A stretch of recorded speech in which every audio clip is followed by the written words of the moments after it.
How many video games can I 100%?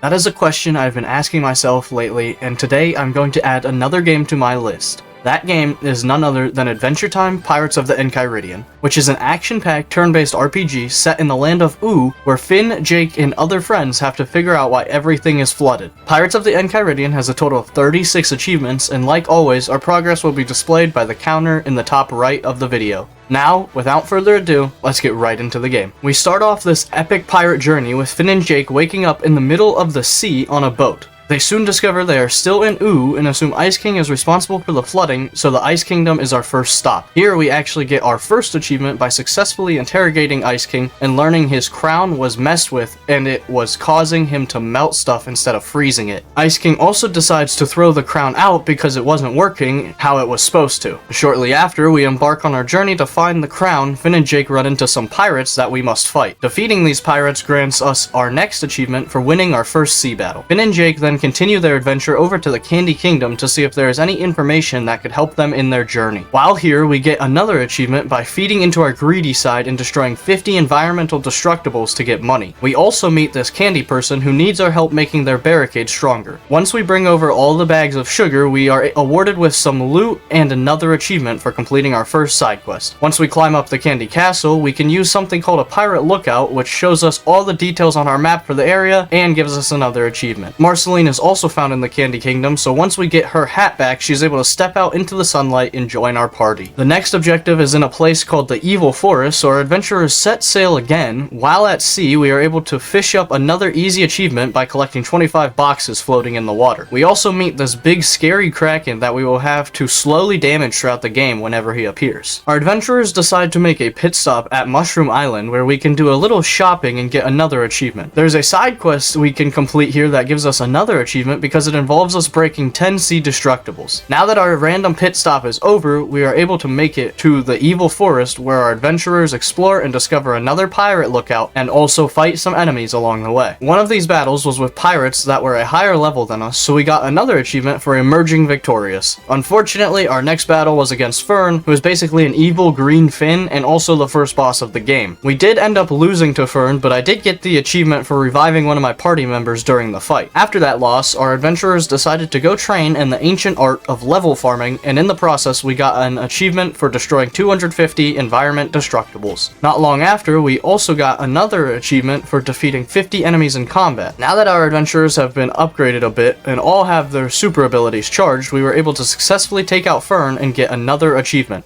Now that Fern is defeated, we are able to rescue Princess Bubblegum and head back to the Candy Kingdom. However, before we do that, we have one more stop to make in the Evil Forest. We need to solve this light puzzle, which then unlocks this treasure chest and gives us another achievement. On our way out, we need to make a stop at the Ice Kingdom to return Ice King's working crown back to him, and then we drop off Princess Bubblegum at the Candy Kingdom. Once we get to the Candy Kingdom, our adventurers learn they need BMO's navigation app to get to the Fire Kingdom, so we set off back to the Evil Forest to rescue BMO. After fighting some pirates and solving a puzzle, we are finally reunited with BMO and unlock the last adventurer for our party. Once we have BMO, we learn that the Candy Kingdom is in danger and need to rush back and help Princess Bubblegum. While making our way through the rest of the Evil Forest, we are able to get 2 more achievements with the help of BMO and Marceline. The first achievement just involves BMO using their ability to open up this gate and free some mushroom people. The second achievement we get is from opening up a total of 15 treasure chests with Marceline's axe. Now that we have made our way back to the Candy Kingdom, we must save everyone and face the Mother Varmint. Luckily for us, while the adventurers are fighting this boss, we are able to get 3 achievements in the process. The first one to get is at the very start of the fight, where we can use BMO's Analyze.exe ability, which reveals information about the boss's weaknesses. This boss also has a mechanic where she spawns little varmints that the 4 adventurers need to kill in order to do damage to the boss. However, because so many of these varmints spawn throughout the fight, we are able to get the achievement for overskronking 4 enemies in a single battle. And if you don't know what overskronking is, it is pretty much whenever a hero absolutely destroys an enemy using one of their special abilities. Anyways, now that that has been explained, our final achievement just comes from successfully defeating the Mother Varmint in battle. With the Candy Kingdom saved, our heroes are able to set sail toward the Fire Kingdom and continue their quest there. The first achievement we are able to get here is while we are fighting some fire guards. The achievement involves our adventurers giving multiple status effects to the same target, making them virtually useless in combat. Our next achievement to get in the Fire Kingdom requires requires us to light all the braziers throughout the Fire Kingdom, which wasn't too hard once we found all of the locations. Besides that, the rest of the Fire Kingdom just had our adventurers running around and leveling up until they got to the Fire Core. Unfortunately, while we are down here, our heroes run into Fern again, but this time we aren't fighting him. Instead, we are fighting this fire giant he throws at us. This fight was a difficult fight for our team because the boss was able to copy our attack elements and put up a shield to counter them. After a long battle, we were able to emerge victorious once again and get another achievement in the process. Now that the fire giant was defeated, I decided to go explore some of the old areas for any achievements we may have missed. We stopped back at the evil forest to do some side quests and also find this little snail that was hiding on a roof for another achievement. However, instead of being smart and having my party of adventurers get everything here, I decided to leave, so we will be back later. On the way back to the main quest where we need to find Torcho, we stopped at the Candy Kingdom and I was able to get this achievement for falling into the water 10 times because for some reason I haven't done that yet. Anyway, our party has reached Firebreak Island, which is where we can find Torcho. We also are able to find and use the last pirate lookout in the game, giving us yet another achievement. After talking to Torcho and getting her to save the Fire Kingdom by lighting the Fire Core, we are able to explore Matchbook Island and get an achievement for using every dock in the game. And with all that done in the Fire Kingdom, our party is off to the Ice Kingdom to fight the final boss. We learn that the man behind all of the flooding is Gumbald, who is Princess Bubblegum's evil uncle. Unfortunately, there isn't much to say about this fight because I personally believe it was the easiest boss fight of the whole game, and we were able to easily get the achievement for defeating him. With all of the story-related stuff out of the way, we were now just going around the land of Ooh, cleaning up any achievements that the party may have missed. Our first stop is once again the evil forest, where we can get our last achievement here by freeing all the caged mushroom people that we missed earlier. Once we leave the evil forest, we are able to drop off the last of the penguins that we have been rescuing throughout the game, and when we do this, it actually gives us the achievement for saving them and also for completing every side quest. Now, the only thing we have to do is level up every member of our party to max level 10. The easiest method I used to do this involved reloading my save at the Fire Kingdom and defeating every enemy here because they gave the most XP out of every enemy. Once everyone finally hit level 10, our party was able to head towards the center of the map and pull the plug to drain all the water. This triggered the final cutscene for the game and also gave us our last 2 achievements for pulling the plug and getting every other achievement in the game, which means we have officially completed the 100%.